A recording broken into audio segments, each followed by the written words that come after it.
Right, so this is a lecture on Linux or Unix Bash. So as I said, as I discussed in the lecture content yesterday, we are going to spend one lecture on Bash, but we'll be discussing or using these commands again and again so that you get comfortable with this. So this is essential requirement for using or working with HPC related environment.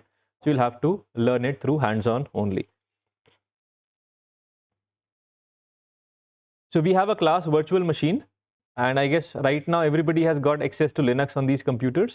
But if you would want to use Linux on your Windows machines, although nowadays we have WSL, Windows Subsystem for Linux.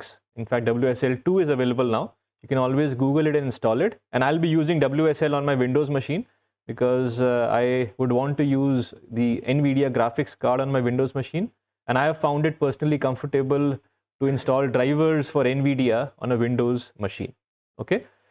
But you can download this virtual machine and it will have all the software installed that is required in this course. So in case you go to a new machine and you don't want to spend the time to install all the software, you can simply download this machine and use it to run the codes and etc. Okay. But again, I won't be using it, and if you require help, you can always ask me or Makesh. Right, so the topic for today is Linux or Bash commands. So let's talk about shell. In fact, Unix shell. Right, so if you have accessed Linux machines or a high performance computing Linux based cluster, then you would know that all you get access to is a terminal, and in that terminal you can type commands and interact with the operating system. So shell, or in this case for us it's Unix shell, is a user interface that allows you to interact with the Unix machine that you're working on, the OS that you are working with. It could be Linux, Mac is also Unix based, so the same, a very similar command structure. So shell could actually be a more general thing, although Unix shell is what we'll be using, but shell is some program that allows you to interact with a software or an OS. So for example, you have a MATLAB shell. Right. So if you have used MATLAB, you will see that there is a shell available where you can type commands, or a Python shell where you can type commands. Okay, so this allows you to interact with the software, the program, or the kernel. But for us, it's Unix shell. So Unix shell is what allows you to interact with the operating system itself. The link I sent you yesterday is from Software Carpentry. It's a well-known website, which was in fact, this project was started at University of Toronto in Canada many years ago, when scientists, particularly who were working on scientific computing, decided to start disseminating the skills which are required to be able to use high performance clusters or workstations. So this is particularly meant for people like us who are interested in high performance scientific computing. So that's the reason I directed you to this Software Carpentry website. It has a lot of training material, so you can go through other things as well, but today we'll be focusing on the Unix shell. So the shell we will be using is called Bash, B-A-S-H, which basically stands for the Bourne Again shell. So B is from Bourne, B-O-U-R-N-E. That's from Stephen Bourne, who developed a shell, and Bash is motivated from that shell. So we have his last name in the first letter, and then again is because there's another shell which is Bourne shell that we call SH. Okay, and that's very basic. It's available everywhere in all Unix OSs. But Bash is a particular type or an advanced version of that, which may or may not be available in all Linux-based or Unix-based systems.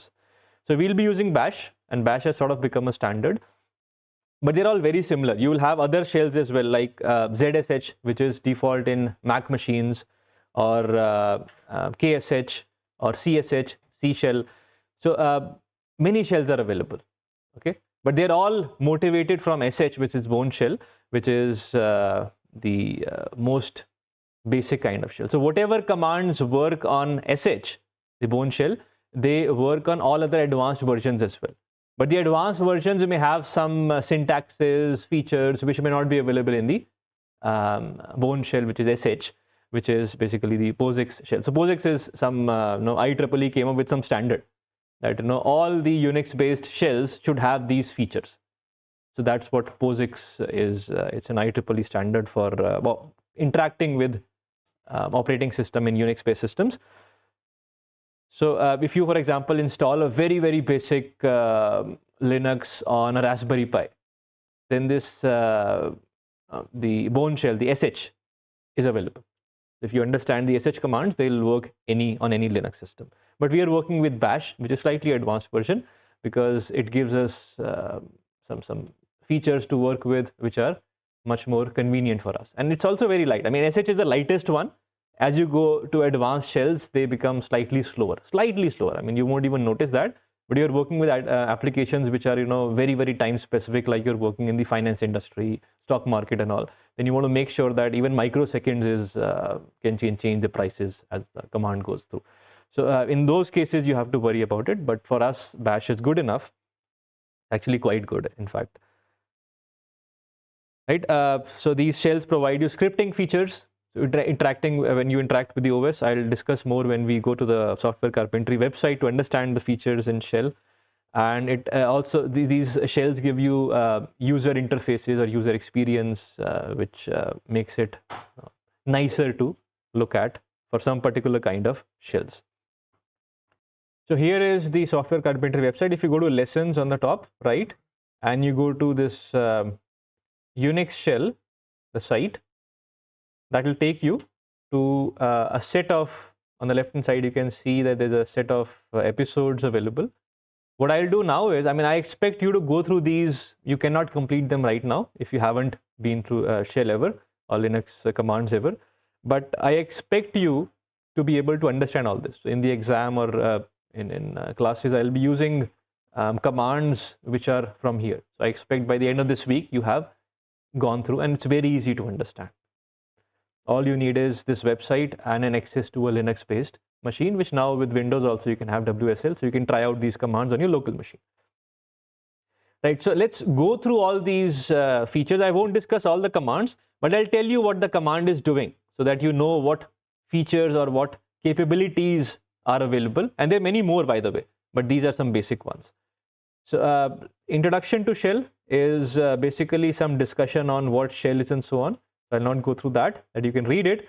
Then navigating files and directories. So of course, if you are in an operating system, like you do in Windows by going into folders, opening files, copying files, deleting files, editing files, and so on. So all that can be done through a shell as well, because it provides you access to the OS. So you can create directories, you can go into directories, you can list directories in the terminal. You can, when you list it, you have different flags available. Right, so if you want to list, differentiate files from directories, so it puts a slash for directories. You can get some help. There's a manual command available that gives you the detail for all the features. So let's, in fact, show you a couple of things. So I go to this Ubuntu LTS WSL. That's on my Windows machine here. And by the way, if you once you start doing hands-on, if you're confused about anything, just raise your hand. I'll walk and help you with that. So for example, I can do a man, which is manual ls. So ls is a list command. So if I forgot how to use it, there's a whole manual page here. So I can just browse through it and I can read whatever I want. If I want to figure out what is ls minus capital F, so I can do a slash, which is for search in this terminal, and type minus F and press enter. So it automatically takes me to the part of the manual where it tells us what exactly this minus F means.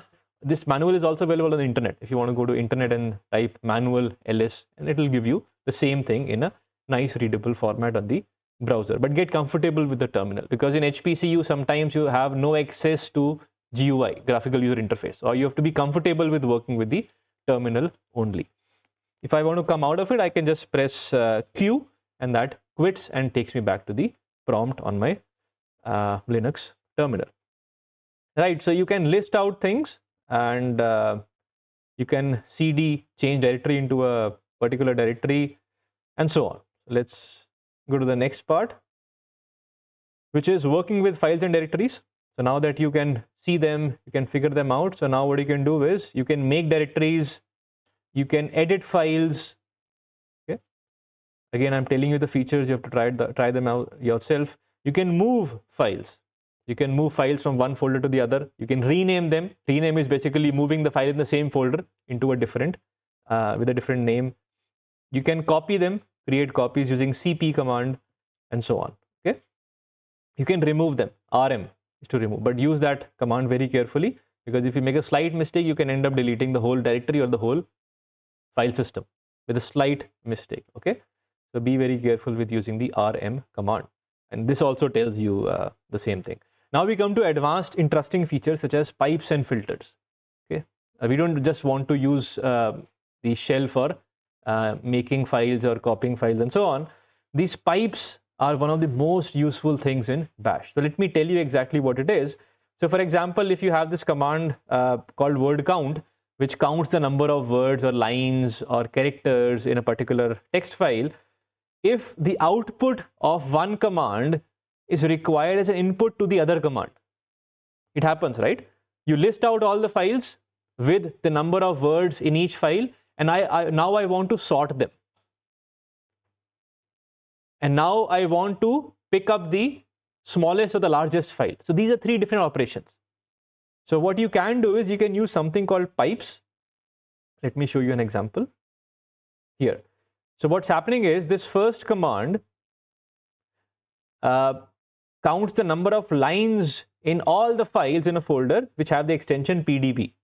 Once you count all the words, so this gives you the number of lines in a file followed by the name of the file. But we have also sent that output, we have piped it to a sort command where I say sort by numeric, not alphabets, but numeric. So now you see that it sorts these based on the size in terms of number of lines. And now if I want, I can take the first one. There's another command called head command, which takes the first number of lines. Okay, so you can, pipe basically allows you to send the output of one command as an input to the other command. It's pipe connected between two commands, right? So that's one of the most amazing features of Linux that you can use.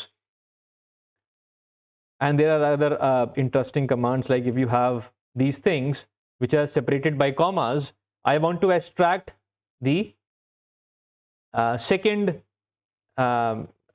thing, that is the thing after the first comma. You can basically use this cut command where you say that you cut by comma and you take the second feature out of that. It just gives you these features. So you may say that I can do all this in Python also. But the thing is that firstly, it's slow in Python if you're doing something which is very heavy duty. And secondly, Python may not even be available to you in a very basic installation. So what do you do in that case, right? So Python is like, doing these things with Python may be comfortable for you, but it's holding the nose like this. So what's best is you learn these things, how to handle them from the shell directly. Right, some other features, loops. So there are things like, for example, I have 10,000 files in a folder.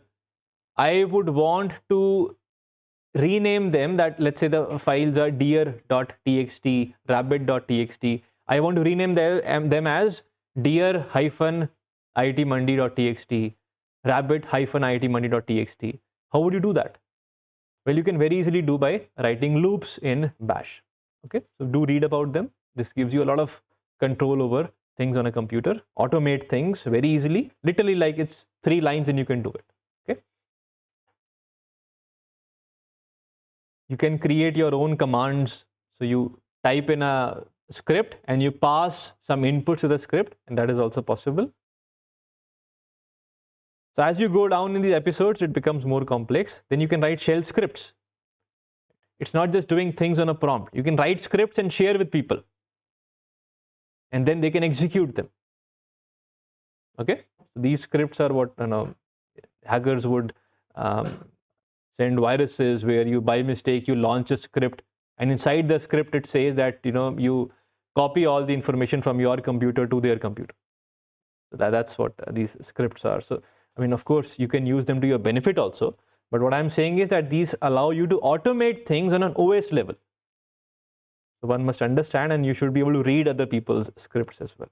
Okay. So please go through these exercises. And then the last one is on finding things, which is basically on grep. Now grep is also a very strong command available in Linux. If you have log files, that's what particularly scientific computing people use it for. If you have a log file which contains 10 million lines, and you would want to look for the word error in there, if you try to open it in Notepad, it will just hang your computer because it tries to load that in the RAM. But if you use the grep command, it happens very quickly. It works very quickly, right? So you can use grep command to look for lines where the word error is there. Not just that, I mean, if you have a complete project, software project with hundreds of text files or code files, and you're looking for the file where there was this word called, let's say, JAX. You don't remember out of 100 files. How would you do it? You simply use grep command in the current folder or in recursively in the project folder. Look for the command, the text combination JAX if you want that. It will list out the files which have that text JAX. It will also tell you which line has it.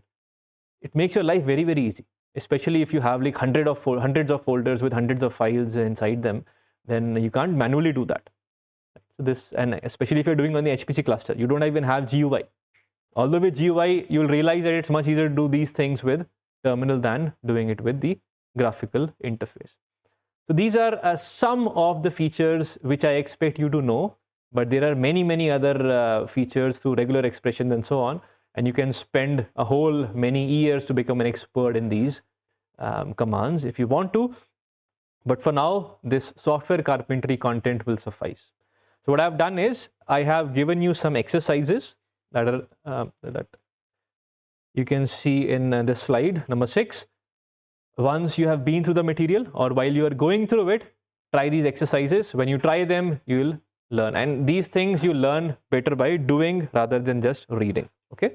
So these are some exercises for you to do. And these are the answers available in the slides. Then I have some more exercises for you to try out. And then there's some homework, which I have mentioned that you apply for HPC and Param Himalaya account over IIT Mandi website. Okay, so we'll soon be starting with HPC and clusters. So this access or permissions take around 1 to 2 weeks. So now is a good time for all of you to apply. Some references, I forgot to mention that in the previous slides. So there's a nice book by Sterling, which is called High Performance Computing, Modern Systems and Practices. Now for this exercise, you'll have to clone this repository. So let me, because I haven't discussed Git yet, so let me quickly show that to you. Actually, they say that you can download the lesson data and copy it to your computer. So that's also fine. And this lesson data is also available on GitHub. So if you go to GitHub, space Software Carpentry, space Unix shell, then it should take you to this link. That's a GitHub page which has all the information, including all these material on the website. All you have to do is you have to go to this code. There's a link here. You copy it, okay, and you go to terminal. So you say git clone, which is to clone this repository onto your machine, and then you paste that link and you press enter. And it will start cloning that repository onto your machine. And then if you do as ls listed, you see that there's a shell novice folder. You do cd shell novice, and all the material that's required for the exercises available on their website, and the ones I have given, they are also from this material. You can work on that. Okay. And as and when you try things out, if you're confused, I'm happy to help you. Just raise your hands. So I'll stop this lecture part now, and we can start the hands-on. Thank you.